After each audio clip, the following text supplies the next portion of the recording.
Joni ishte një mekanik i përkushtuar që kishte përjetuar ditë të vështira. Një pasdite me shi teksa po shkonte në shtëpi pas një turni të gjatë, ai vuri re një grua të mbetur në anë të rrugës me makinën e saj. Pa hezituar, ndaloi dhe ofroi ndihmë. Jo nuk e dinte që ky gjest i thjesht mirësie do të ndryshonte jetën e tij përgjithmonë. Vetëm 2 ditë më vonë, një helikopter zbriti përpara shtëpisë së tij. Joni ishte një njeri me mjete të thjeshta, punonte orë të gjata në garazhin lokal dhe rrallë merrte kohë pushimi. Ditët e tij kalonin duke rregulluar motor, duke përgatitur makina dhe duke ndihmuar klientët me problemet e tyre me mjetet. Jeta nuk ishte lehtë, por Joni ishte mësuar me rutinën. Ai nuk priste shumë, vetëm sa të paguante faturat dhe të mbante dritat ndesur në shtëpinë e tij të vogël në periferi të qytetit. Një mbrëmje me shi, Jon po kthehej në shtëpi nga një ditë tjetër e lodhshme në punë. Shiu po binte fort dhe rrugët ishin të lagshta e të rrezikshme. Teksa navigonte nëpër rrugët e lagura, vuri re diçka përpara tij. Atje, në anë të rrugës, një makinë kishte ndalur me dritat e emergjencës të ndezura. Në dritën e dobët ai mund të shinte një grua që qëndronte pranë mjetit, duke u dukur e pafuqishme, ndërsa mbante xhaketën e saj të shtrënguar rreth vetes. Jo në dinte që nuk mund të kalonte pa ndalur. Ngadalsoi, daloi kamionin e tij në anë të rrugës.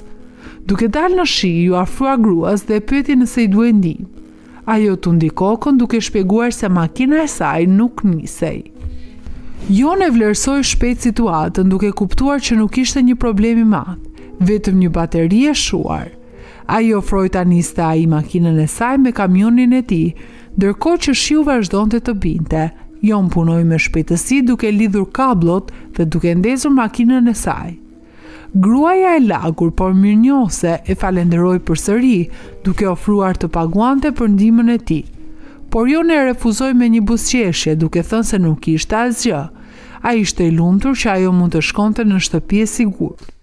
Ajo u prezantua si Sara dhe e pyeti nëse mund të bënte diçka për ta shpërblyer.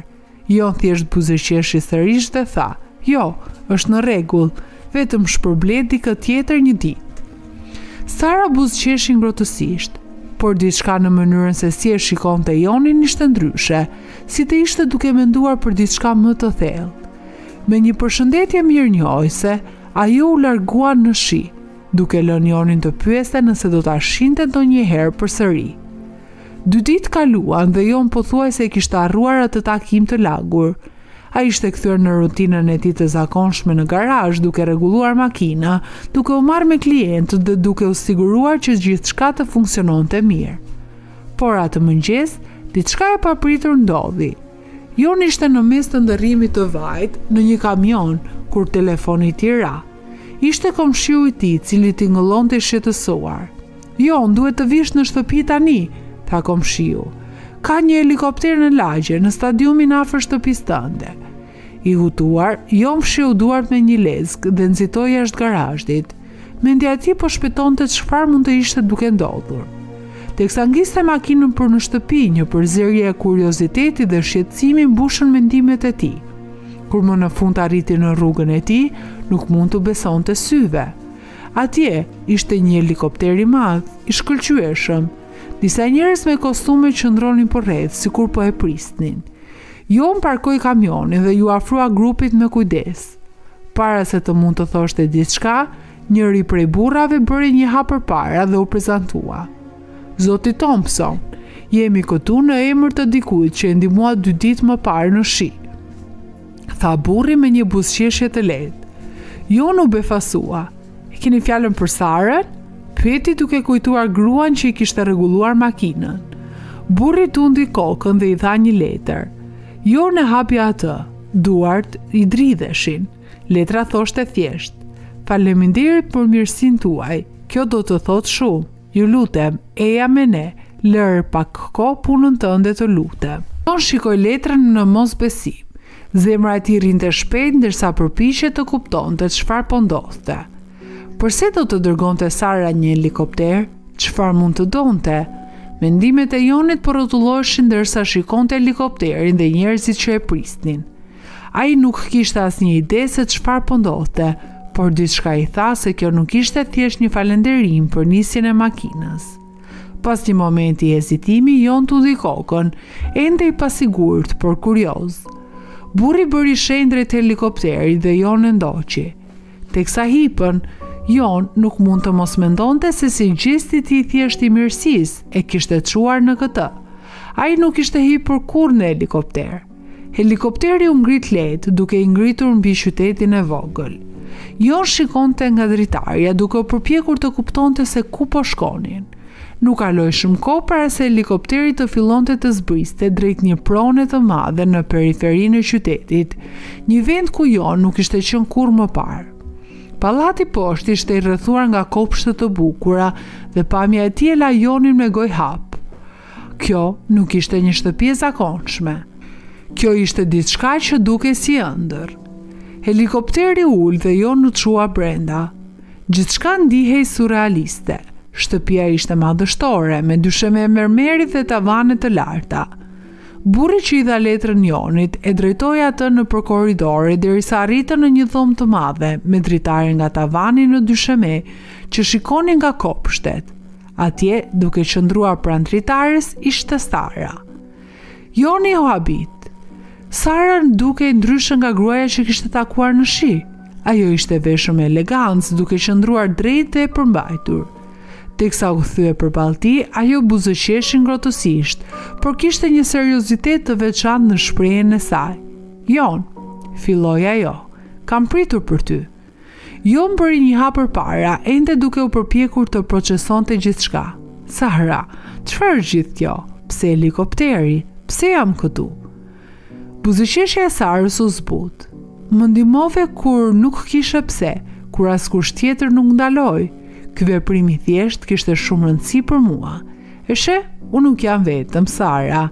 Jam trashëgimtare e familjes Solovan, miliarderët e njohur të bankave që me siguri ke dëgjuar. Jam pronarja e kësaj prone dhe kam më shumë burime se shumica e njerëzve. Për atë ditë në shi, isha vetëm një person që kishte nevojë dhe ti erdhe për të më ndihmuar pa kërkuar asgjë në këmbim." Jon dëgjonte me kujdes. Ende i pasigurt se ku po shkonte kjo. Sara vazhdoi. "Më kujtove diçka të rëndësishme atë ditë, që mirësia është një dhuratë. Është diçka që nuk mund ta blesh pavarësisht sa para ke. Dhe për këtë arsye, doja të bëja diçka për ty, për të treguar mirënjohjen time në një mënyrë që mund të ndryshojë jetën tënde, ashtu siç më ndryshoi timen, edhe pse nuk e kuptove." Joni ishte pa fjalë. Gjithçka që kishte bërë ishte të rregullonte makinën e saj dhe tani ai po qëndronte në një pallat, duke folur me një grua jeta e së cilës dukej shumë më komplekse se sa ai kishte imagjinuar. "Unë nuk e kuptoj," tha Jon qetësisht. "Pse unë? Pse gjithë ky mundim?" Sara bëri një hap më afër me një shprehje të sinqertë. "Sepse ti nuk hezitove. Nuk kërkove asgjë në këmbim. Njerëz si ti meritojnë të njihen.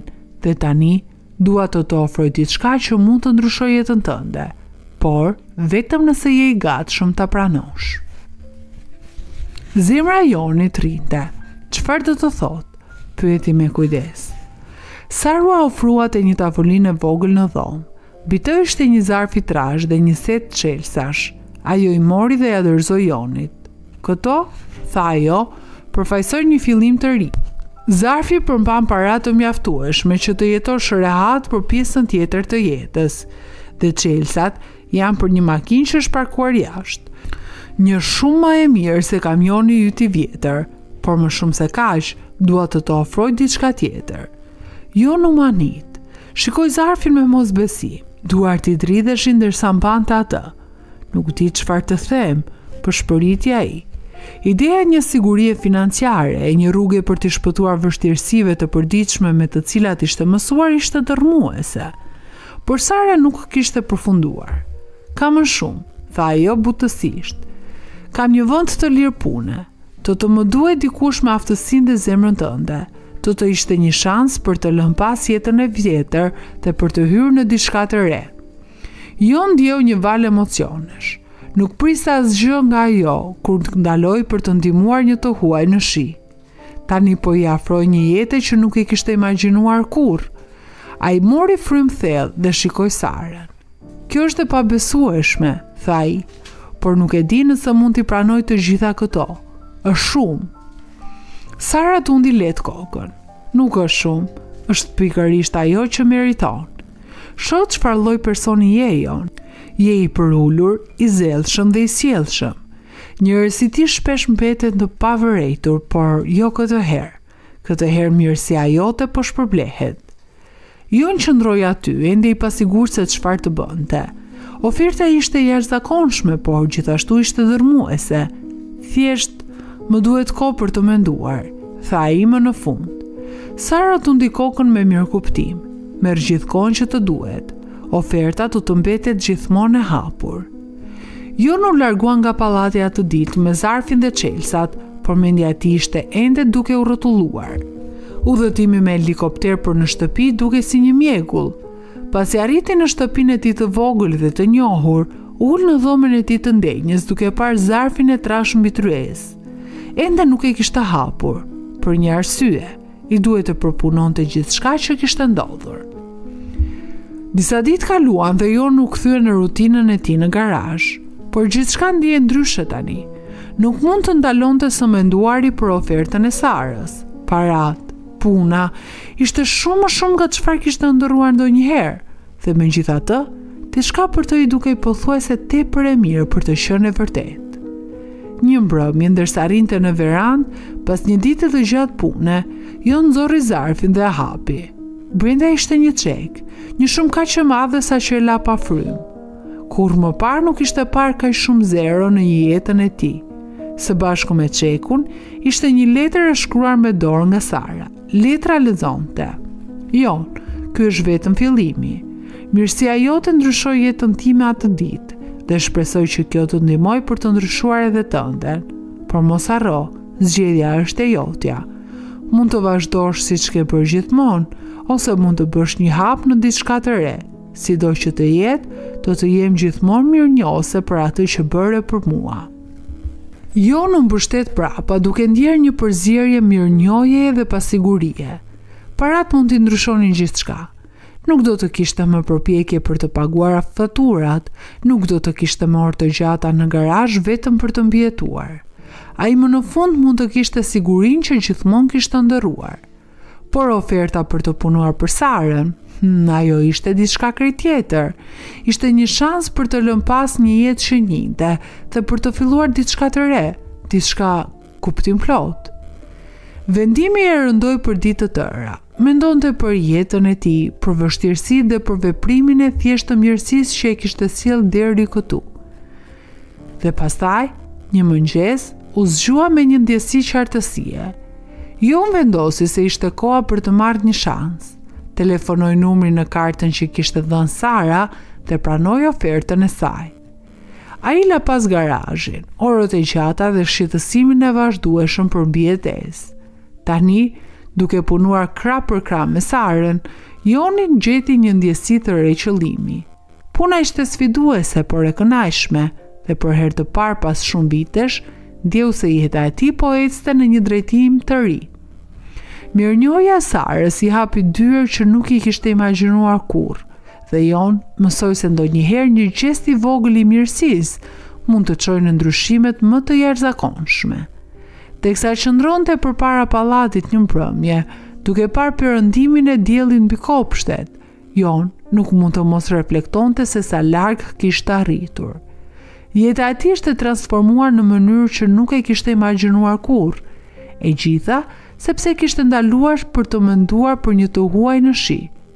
Dhe tani, derisa fladi mbrëmjes së freskët fërkonte fytyrën e tij, Jon kuptoi diçka edhe më të rëndësishme. Mirësia ka një efekt zinxhir dhe kurrë nuk e di ku mund të çojë.